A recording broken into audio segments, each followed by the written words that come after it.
पुणे सातारा महामार्गावरील वेरूळ येथील WOM कंपनीसमोर बुधवारी सकाळी सुमारे 9 वाजता मोठा अपघात झाला। या विचित्र अपघातात 2 कंटेनर, 1 पिकअप आणि 3 दुचाकीचा समावेश असून 4 जण जखमी झाले आहे। यापैकी एकाची प्रकृती गंभीर असल्याचे समजते।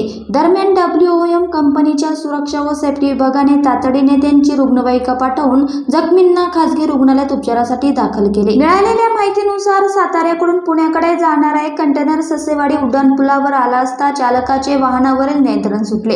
यामुळे कंटेनर विरुद्ध लेनमध्ये म्हणजे पुण्याहून साताऱ्याकडे जाणाऱ्या महामार्गावर जाऊन आदळला। या अनियंत्रित कंटेनरने पुढील 1 कंटेनर, 1 पिकअप आणि 3 दुचाकींना जोरदार धडक दिली। विशेष बाब म्हणजे अपघात घडून सुमारे अर्धा तास उलटल्यानंतरही राजगड पोलीस आणि महामार्ग पोलीस घटनास्थळी दाखल झाले नव्हते। यामुळे उपस्थित नागरिकांनी तीव्र संताप व्यक्त केला। पोलिसांच्या या दिरंगाईबाबत नागरिकांनी नाराजी व्यक्त केली। या अपघातामुळे पुणे सातारा महामार्गावर मोठ्या प्रमाणावर वाहतूक कोंडी झाली होती। काही वेळ वाहतूक ठप्प झाली होती, मात्र नंतर वाहतूक हळूहळू सुरळीत करण्यात आली आहे।